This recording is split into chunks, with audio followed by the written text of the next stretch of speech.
Primero, ¿qué tal estás, Ana? Encantado. Soy Jorge Pacheco, del Español.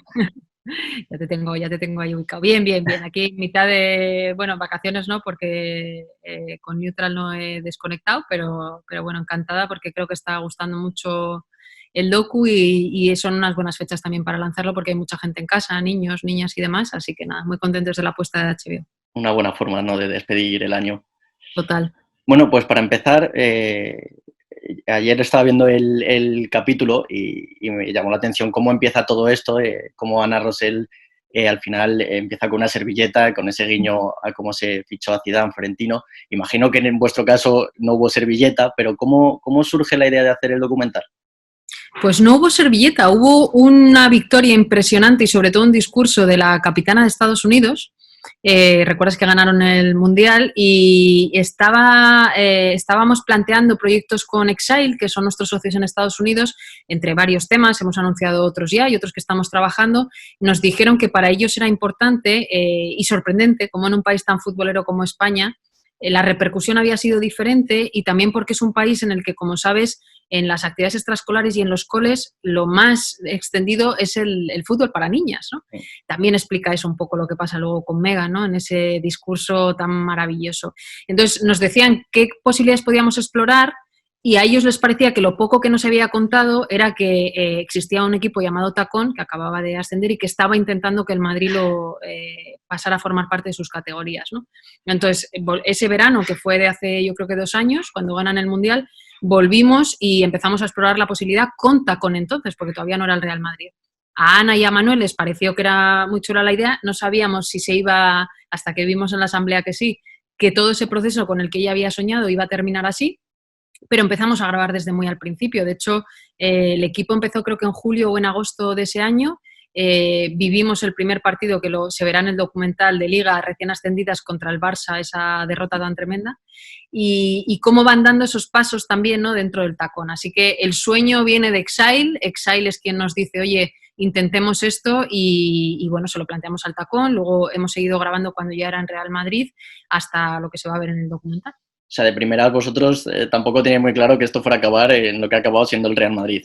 Claro, porque cuando ellos lo plantean es muy, muy, muy, muy al principio. Es verdad que Ana, como lo cuenta en el documental, se puede decir, y lo ha contado en muchas entrevistas, soñaba, porque desde muy niña le gustaba el fútbol, luego jugó, soñaba y hace ese guiño que tú decías de Servilleta y Zidane, ¿no? Pero no sabíamos si esto iba a ocurrir o no, y es verdad que el Real Madrid llega de los últimos. Creo que el documental cuenta muy bien cómo hay otras personas que han inspirado esto que después el Madrid se ha creído, ¿no? Pero Boquete, desde luego hay otras, Jennifer Hermoso, es decir, hay un montón de jugadoras en otros equipos que han abierto camino y que para las jugadoras del Tacón entonces y el Real Madrid ahora también son una inspiración y para nosotros también como empresa. Vero muy al principio tuvo conversaciones con Exile, que creo que esto también es bueno decirlo, antes de que empezáramos este proyecto, ¿no? Y después ha aparecido también y bueno, se ha sumado gente como Carmelo Anthony, que es un jugador de la NBA tan conocido, que hace un razonamiento muy interesante como productor ejecutivo, dice, es que esto existe y es una realidad y los hombres deportistas debemos decir que esto está pasando y esto está existiendo. Así que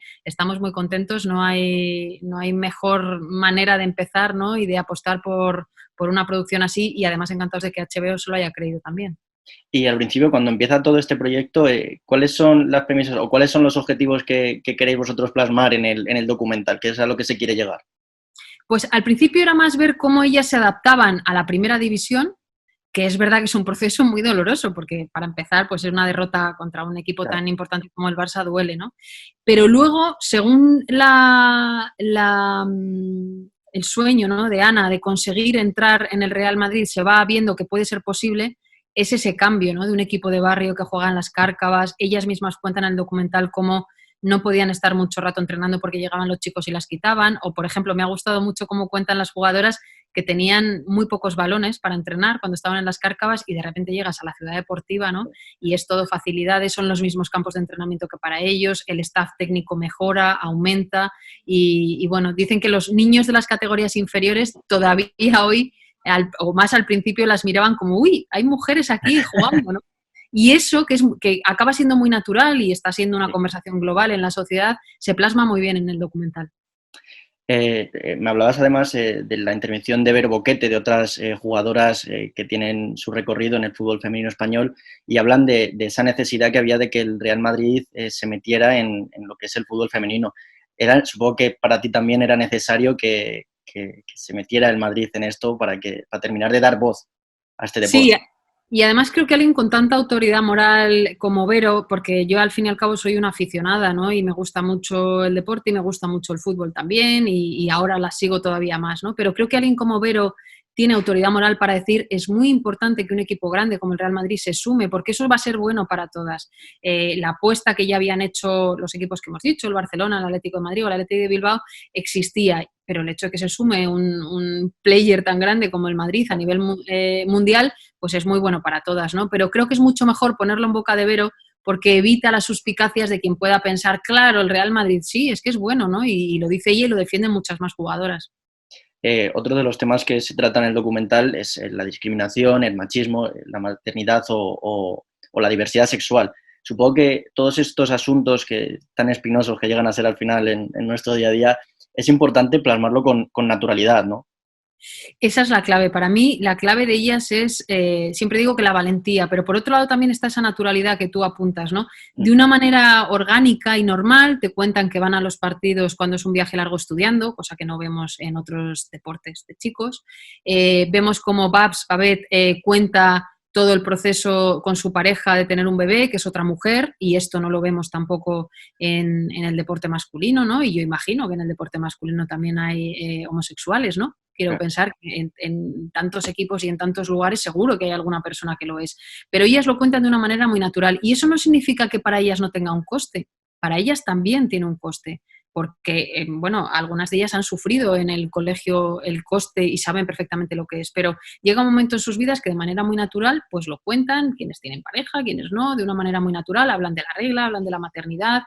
Creo que eso va a ayudar mucho también a quitar un poco ese tabú de no se pueden decir ciertas cosas. Ellas nos han enseñado a que sí, se pueden decir, se deben decir, y creo que es muy bueno para nuestros hijos y para nuestras hijas verlo de esta manera tan natural. Una de esas historias es además de las que vemos en el primer capítulo, que es la de Sara Ezquerro, que bueno, que ella es protagonista por ese brutal acoso que sufrió por el simple hecho de ser del Madrid cuando estás jugando en el Atleti y celebrar un título. Ella hablaba de aquel episodio, bueno, que ya es conocido, pero viéndolo de su propia boca, habla de aquello como una pesadilla. Al final, como tú me comentabas, es un ejercicio de valentía. Puede servir estas historias y que ellas sean las que los cuentan casi como una inspiración, ¿no? Para chicas más pequeñas, de su edad, de mujeres más mayores. Son como una inspiración, al fin y al cabo, ¿no?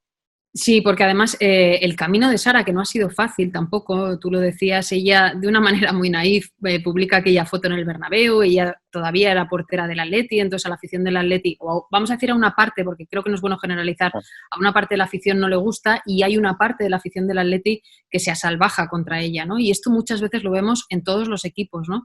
De hecho, estos días está siendo curioso cómo en redes vemos por un lado la gente que lo ha visto, que le gusta, que opina, que hay alguna cosa que le puede gustar y otra que no. Y luego vemos toda la parte más tóxica y de odio que también genera el hecho de hablar de feminismo y fútbol, que saca lo peor de algunos, ¿no?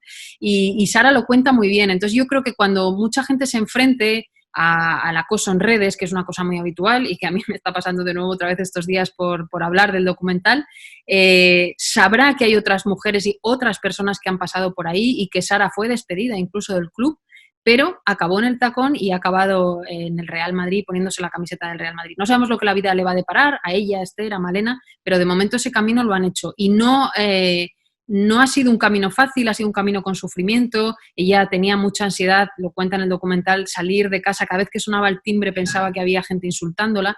Eso le ha ocurrido y creo que es muy bueno contarlo también. Me hablabas de esa parte negativa, de las reacciones que ha habido. Bueno, hay de todo en esta vida, pero supongo que sí que se está notando, porque al final es casi como un proyecto pionero, por así decirlo, al final el dar voz en una plataforma como es HBO a un documental basado en deporte femenino. Supongo que eso también está generando opiniones muy positivas y felicitaciones, imagino. Sí, mira, te pongo varios ejemplos. Pues desde María, que es la niña que arranca el documental, que es una historia real, que un día le dijo a su madre, mami, ¿por qué no hay cromos de chicas? A ella que le gustaba mucho el fútbol, y es su madre la que crea los álbumes.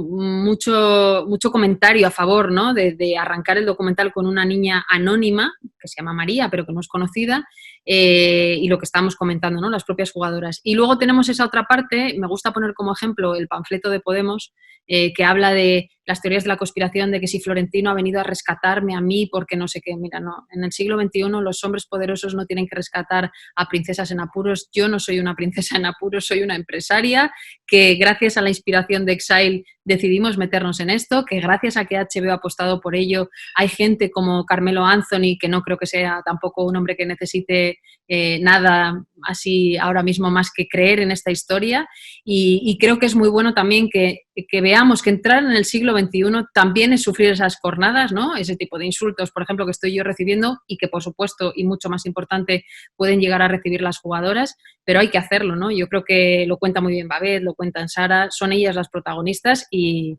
bueno, y quien esté amargado y crea que esto es contra alguien, pues que se lo haga ver, porque me gusta también citar a Ibai, lo hago mucho últimamente, toxicidad fuera, y ya está. Poneros el documental, lo que os gusta nos lo decís, lo que no os gusta también decídnoslo porque nos ayuda a aprender y sobre todo dad valor al camino que ellas están haciendo.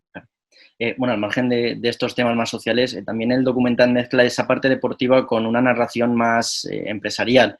Al final es la historia de un club de barrio que acaba siendo el Real Madrid. También es importante ver la labor de Ana Rosell, por ejemplo, toda esa parte empresarial, ¿no? Ver desde dentro cómo un club tan pequeño acaba siendo uno de los más importantes de España y del mundo, vaya.